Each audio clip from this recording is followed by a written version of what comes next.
Dramily.com, unlimited drama series. The bistro smelled like overpriced wine and broken promises. I stood in the doorway, scanning the room until I spotted her. Vanessa sat at the largest table in the center, surrounded by her usual pack of vultures. 7 women, all dressed like they were auditioning for a reality show, all hanging on every word that dripped from my wife's perfectly glossed lips. "Evan," Vanessa called out, her voice carrying that fake sweetness she'd perfected over our 8 years of marriage. "Come meet the girls." The girls, as if any of them were under 35, as if any of them had a genuine thought in their surgically enhanced heads. I walked over, my work boots clicking against the polished floor. Every eye at that table tracked my movement, like I was some exotic animal that had wandered into their pristine habitat. My hands still carried the honest dirt of a construction site. My jeans bore the marks of real work, and I could feel their collective judgment washing over me like a cold shower. "Ladies," I nodded, taking the empty chair they'd left for me. The chair positioned perfectly, so I'd have my back to most of the restaurant. So I'd be the outsider looking in at their little circle. Serena, Vanessa's best friend and personal attorney, leaned forward with that predatory smile she'd worn since law school. "We were just talking about our upcoming trip to Napa. Girls' Week, you know how it is." I knew exactly how it was. 3 months of planning, $5,000 from our joint savings, and not once had Vanessa asked if I minded funding her escape from our marriage. "Sounds expensive," I said, keeping my voice level. Vanessa's laugh tinkled like breaking glass. "Oh, Evan worries about money. Blue-collar mentality, you understand." The table erupted in knowing giggles. Brianna, the real estate agent with the fake tan, nodded sympathetically. "Men just don't understand that we need these experiences. We need to grow as women." "Exactly," Tessa chimed in, her yoga instructor flexibility apparently extending to moral gymnastics. "Marriage shouldn't hold us back from living our best lives." I watched Vanessa's face as her friends spoke. Watched the way her eyes lit up with each barb thrown in my direction.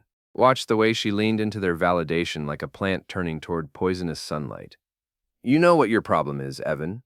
Vanessa set down her wineglass with deliberate precision. The conversation at nearby tables seemed to quiet, as if the entire restaurant sensed something shifting in the air. "Enlighten me," I said. Her smile widened, showing teeth that had cost me 6 months of overtime. "You're just not worth my time anymore." The words hung in the air like smoke from a house fire. 7 faces turned toward me, waiting for my reaction, waiting to see the blue-collar husband crumble under the weight of public humiliation. Instead, I reached into my jacket pocket and pulled out a thick envelope. Inside was $5,200 in cash. Money I'd been saving for months, skipping lunches and working weekends. Money that was supposed to be for our 10th anniversary trip to Ireland next year. I placed the envelope on the table, right next to Vanessa's wineglass. "Here's my contribution to your girls' trip," I said, my voice carrying clearly across the suddenly silent restaurant.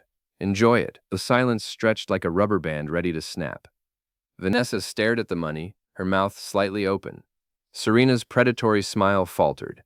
The other women looked between each other, unsure of what they'd just witnessed. I stood up slowly, deliberately.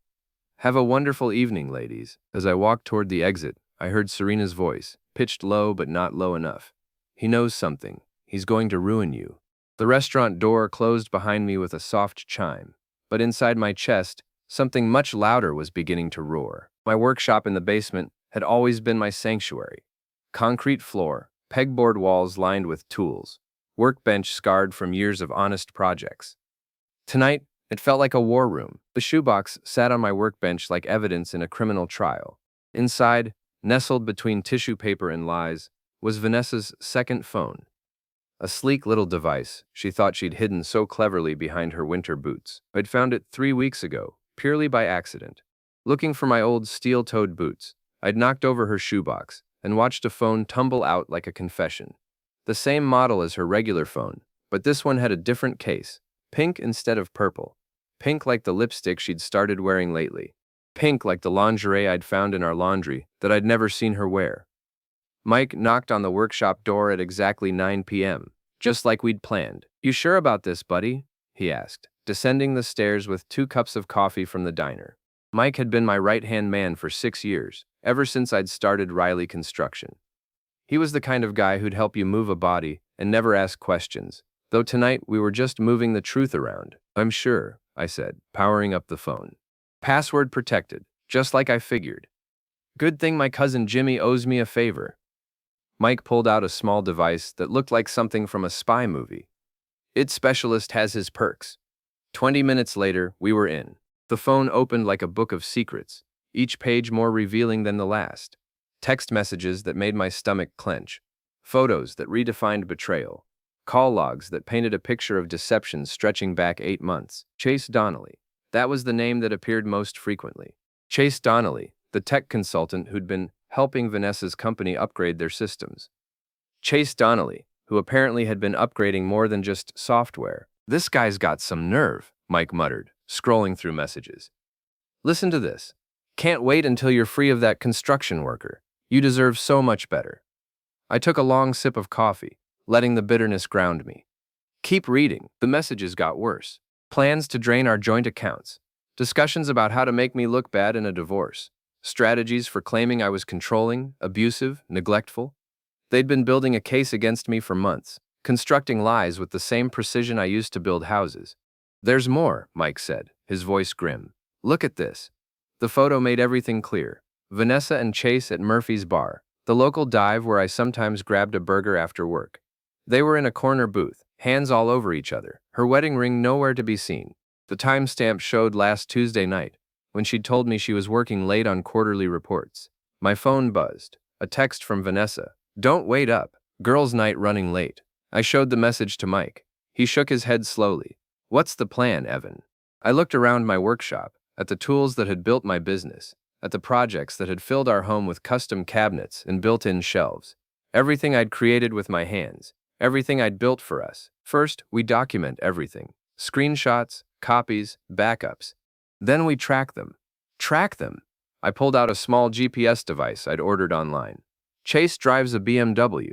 Vanessa thinks she's so smart, but she doesn't know that I know where they go every Thursday night. Mike grinned for the first time all evening. You want me to handle the technical stuff? I want you to handle everything technical. Phone records, financial records, social media accounts. I want to know what they had for breakfast and how much they tipped the waitress. We worked until midnight, building our case like we'd build a foundation. Solid, thorough, unshakable. By the time Mike left, we had enough evidence to sink a battleship. I climbed the stairs to find Vanessa already in bed, pretending to sleep. Her breathing was too controlled, too perfect. Real sleep is messier, more honest. How was girls' night? I asked quietly. Fine, she mumbled into her pillow.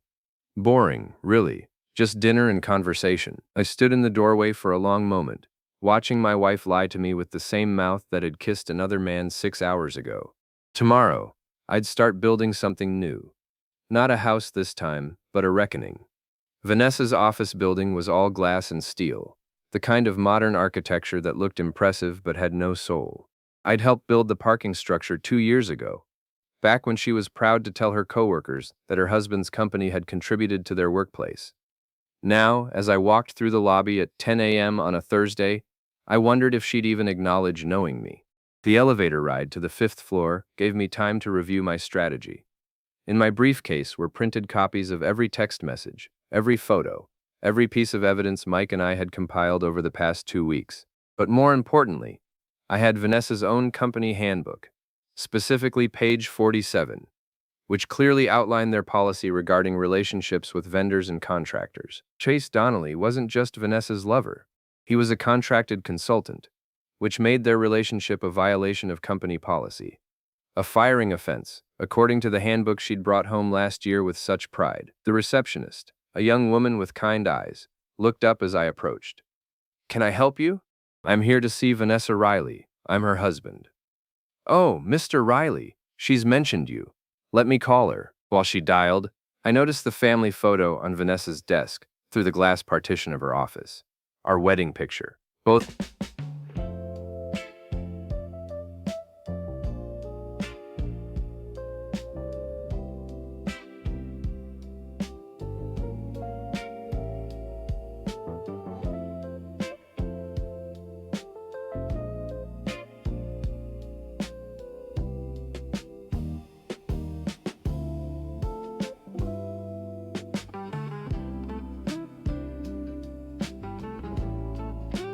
of us smiling like we believed in forever. Next to it sat a coffee mug I'd given her last Christmas. World's best wife. The irony tasted bitter. She'll be right out, the receptionist said. Vanessa appeared a moment later, her professional mask firmly in place. Evan, what a surprise. Is everything all right? We need to talk, privately. Her smile flickered. I'm quite busy today. Can this wait until tonight? No, it can't. Something in my tone must have warned her, because her shoulders tensed. Of course, my office. She led me into her glass-walled office, closing the door behind us. Through the windows, I could see her coworkers pretending not to watch, while obviously listening for any raised voices. What's this about? She asked, settling behind her desk like it was a fortress. I opened my briefcase and pulled out the first document, a printed screenshot of her text conversation with Chase from 2 nights ago. The one where they discussed meeting at his downtown loft after her boring dinner with the girls. Her face went white. Where did you get this? Does it matter? I placed another document on her desk. Here's your company's policy on vendor relationships, page 47. I thought you might want to review it. She snatched up the papers, her hands shaking slightly. You went through my phone? I went through your second phone, the pink one you keep hidden behind your winter boots. The color drained completely from her face. Through the glass walls, I could see her boss, Mr. Patterson, approaching with what looked like quarterly reports. Evan, please, she whispered. We can work this out. Like you worked out draining our savings account. Like you worked out your exit strategy with Chase. Mr. Patterson knocked on the door.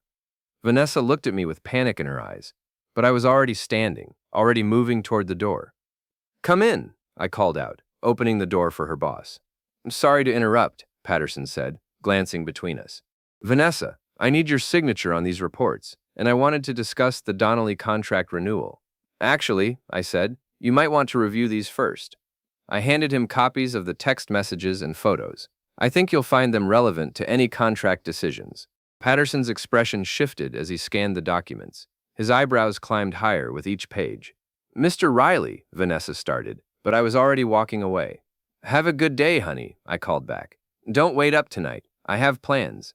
The elevator doors closed on Vanessa's horrified face and her boss's grim expression. By the time I reached the parking garage, my phone was buzzing with frantic calls from my wife. I let them go to voicemail. Mike was waiting in his truck at the construction site when I arrived. How'd it go? Phase 1 complete. How about your end? He held up his phone, showing me a video he'd recorded from across the street. Got everything. Chase showed up at her office building about 10 minutes after you left. Looked pretty upset when he came back out. Good. He should be upset. His contract just got terminated. What's phase 2? I looked out at the half-finished office building we were constructing, at the honest work that had always defined me. Tomorrow, I'd be back here with my crew, building something solid and real. But tonight, I had a different kind of construction project. Tonight, we build a trap. Murphy's bar hadn't changed in 20 years. Same sticky floors, same neon beer signs, same jukebox playing songs from when the world made more sense.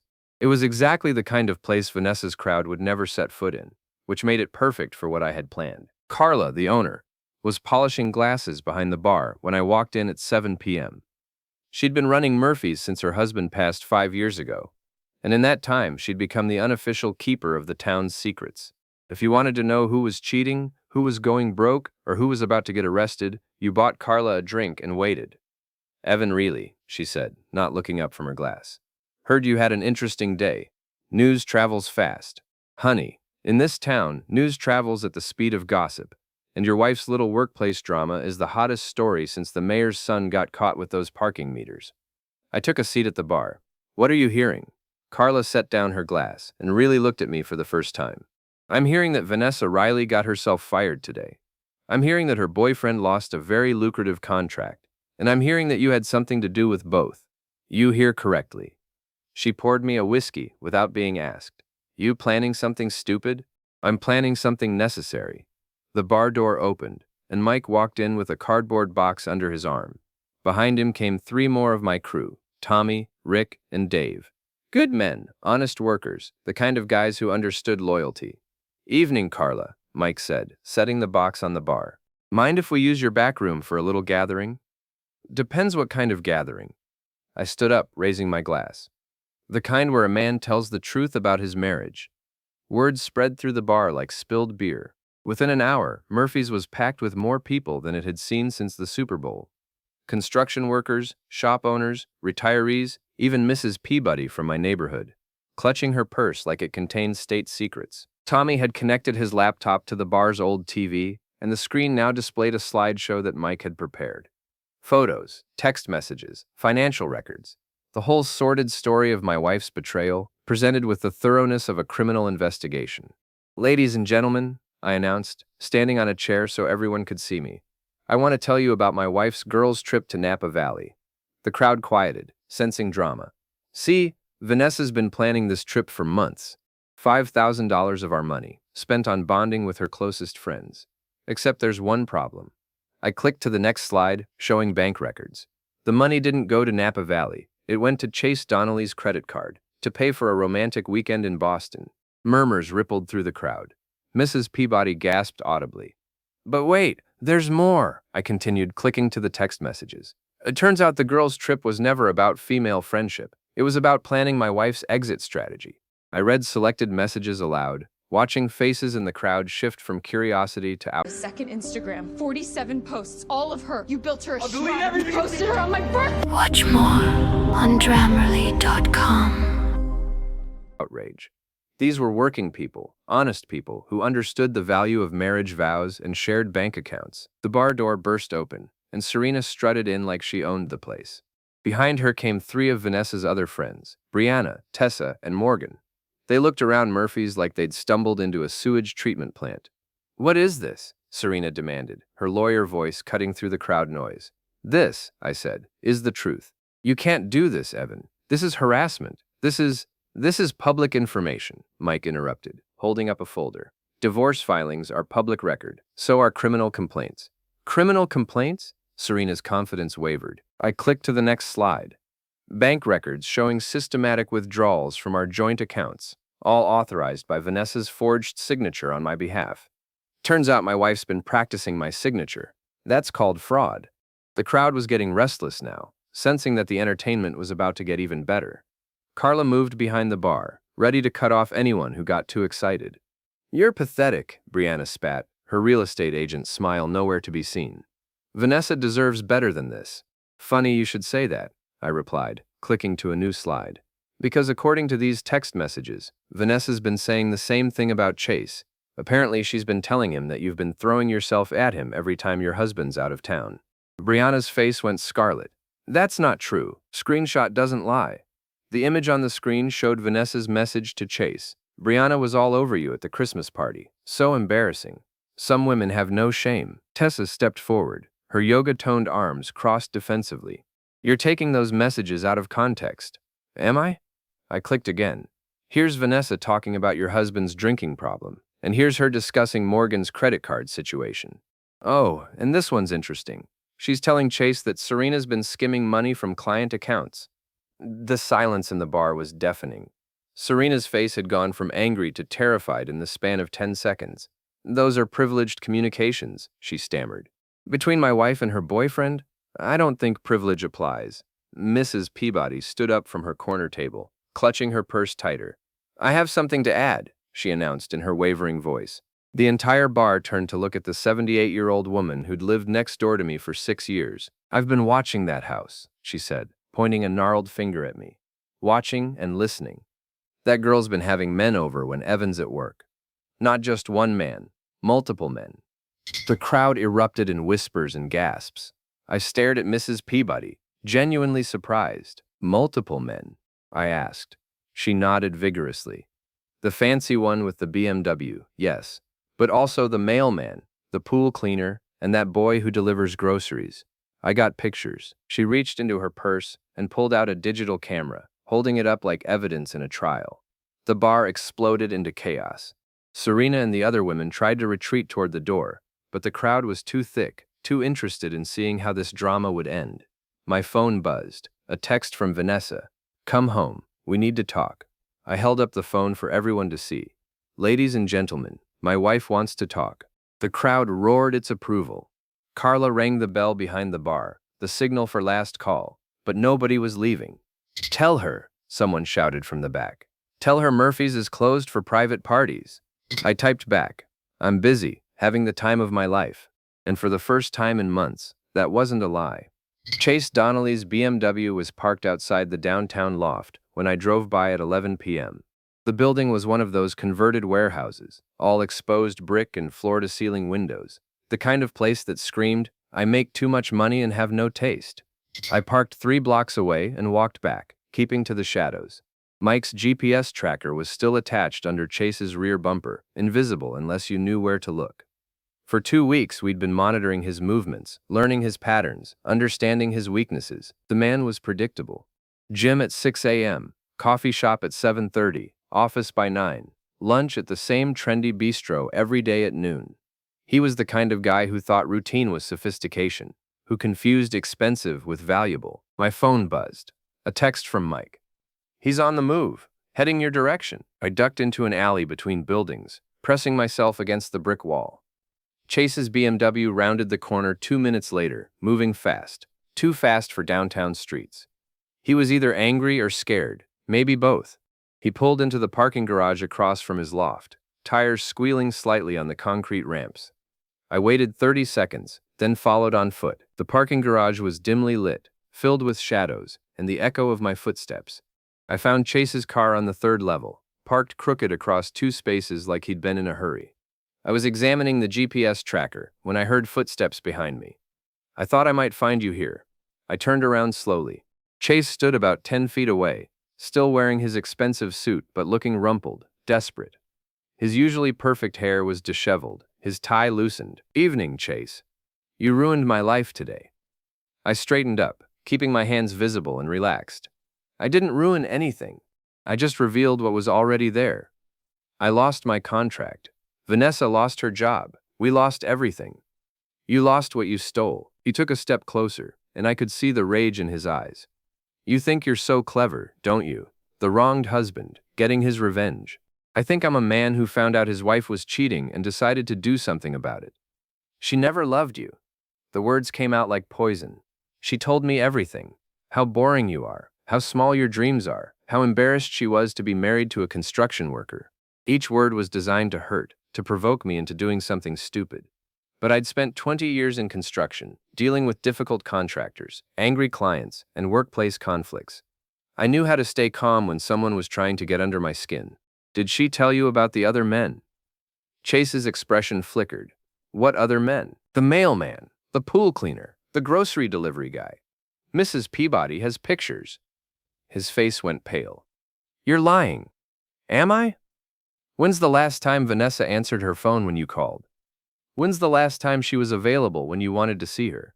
I could see him thinking, remembering, connecting dots he'd been too arrogant to notice before. "She played you, Chase, just like she played me. The only difference is, I was smart enough to figure it out." He lunged at me then, all technique and no strategy. I'd been expecting it. I stepped aside, letting his momentum carry him past me, then grabbed his arm and used his own weight to slam him against his precious BMW. "Easy," I said, keeping my voice calm. "Easy." He struggled for a moment, then went limp. "She said she loved me. She said she loved me too. 8 years ago, in front of 300 people." I let him go and stepped back. He slumped against his car, looking smaller somehow, diminished. "What happens now?" he asked. "Now you disappear, you leave town, you start over somewhere else, and you never contact my wife again. And if I don't?" I pulled out my phone and showed him a video Mike had taken earlier that evening. Chase entering Vanessa's office building after hours, using a keycard that should have been deactivated when his contract was terminated. "That's breaking and entering," I said. "Plus whatever you took from her office. I'm guessing client files, maybe financial records. Things you thought might be useful for your next job." His shoulders sagged in defeat. "I'll be gone by Friday," he said quietly. "Good choice." I walked away, leaving him there in the dim parking garage, with his expensive car and his shattered illusions. As I reached the stairwell, I heard him call out, "Evan!" I turned back. "She really did love you, you know, at the beginning, before everything got complicated." "I know," I said. "That's what makes this so sad." The stairwell door closed behind me with a metallic clang, and I began the long walk back to my truck. Tomorrow, Chase would start packing. By Friday, he'd be gone, taking his BMW and his broken dreams to some other city, some other life, but Vanessa would still be here, and we still had unfinished business. The annual Founders' Day festival transformed our town square into something from a Norman Rockwell painting. If Norman Rockwell had painted revenge served on a paper plate, with a side of public humiliation, white tents lined the streets, selling everything from handmade quilts to kettle corn. The bandstand in the center of the square hosted local musicians, though today it would feature a different kind of performance. I arrived at noon, wearing my best jeans and a clean work shirt.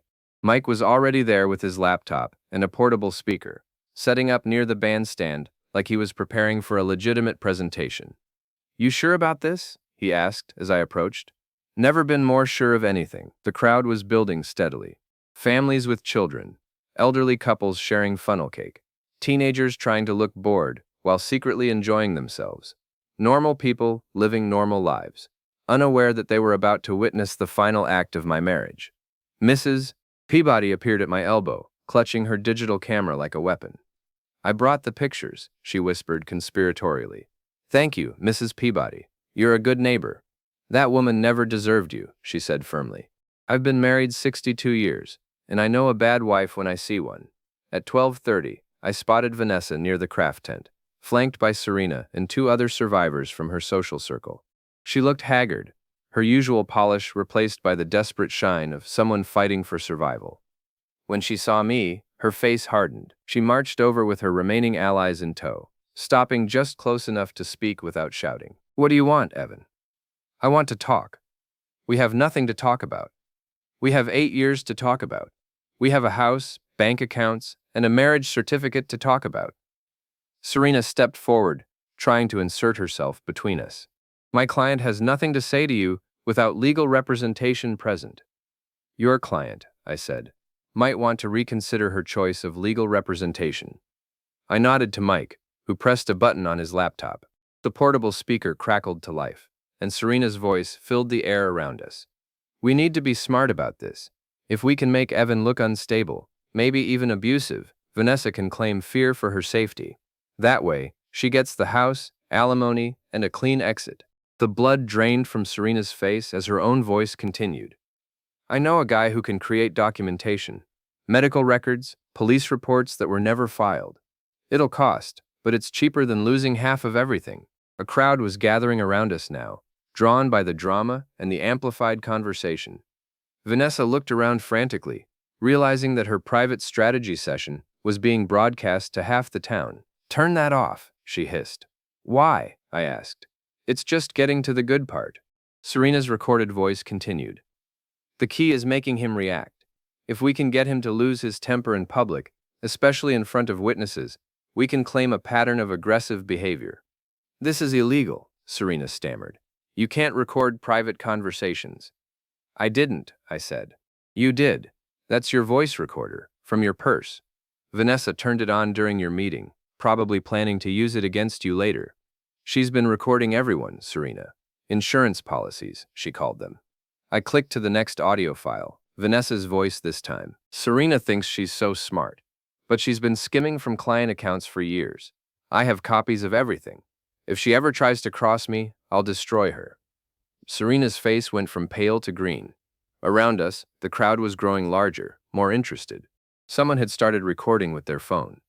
"Ladies and gentlemen," I announced, raising my voice to address the growing audience, "I'd like to tell you about my wife's business practices." "Stop," Vanessa pleaded, but her voice was lost in the crowd noise. Mike connected his laptop to the bandstand's sound system, and suddenly my voice was carrying across the entire festival. 8 years ago, I married a woman I thought I knew. I worked 60-hour weeks to build a business that could support our dreams. I saved money for vacations we never took, bought a house we turned into a home, and trusted someone who was planning my destruction from the moment she got bored. The festival had ground to a halt. Families gathered around the bandstand, children forgotten as parents focused on the unfolding drama. "But that's not the interesting part," I continued. "The interesting part is what happened when I found out." Images flashed on the screen behind me. Bank records, text messages, photographs.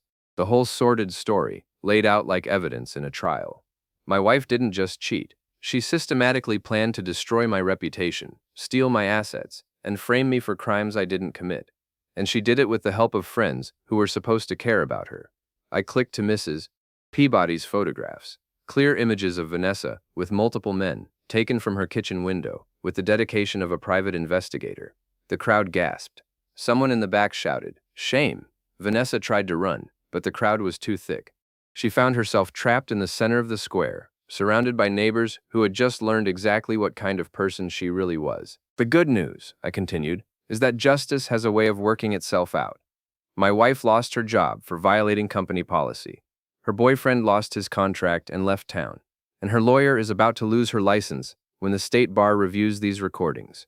Serena was backing away now, trying to escape before anyone connected her face to the voice on the recordings. But the best part, I said, clicking to the final slide, is that I get to start over. Clean slate, honest life, surrounded by people who understand the value of truth. The crowd erupted in applause. Not everyone was clapping. Some people looked uncomfortable with the public nature of the confrontation. But enough were cheering that it felt like vindication. Vanessa stood in the center of it all, tears streaming down her face, finally understanding that her carefully constructed world had collapsed completely. She tried to speak, tried to defend herself, but her voice was lost in the noise of judgment and celebration. I stepped down from the bandstand and walked over to her. The crowd quieted, sensing that the final moment was at hand. "You wanted freedom," I said, just loud enough for her to hear. "Here's your free fall." Then I walked away, leaving her there in the town square, surrounded by the wreckage of her own making. My phone buzzed as I reached my truck. A text from Vanessa. "Please, we can fix this." I deleted the message without responding and drove home to the house we'd shared, the house that was now just mine. Tonight, I'd sleep peacefully for the first time in months. Tomorrow, I'd start building something new. Dingtoritiolifend, stvorena, Belledrum, defined, Namen 2025, 12 hours, 10 minutes, and 17 seconds.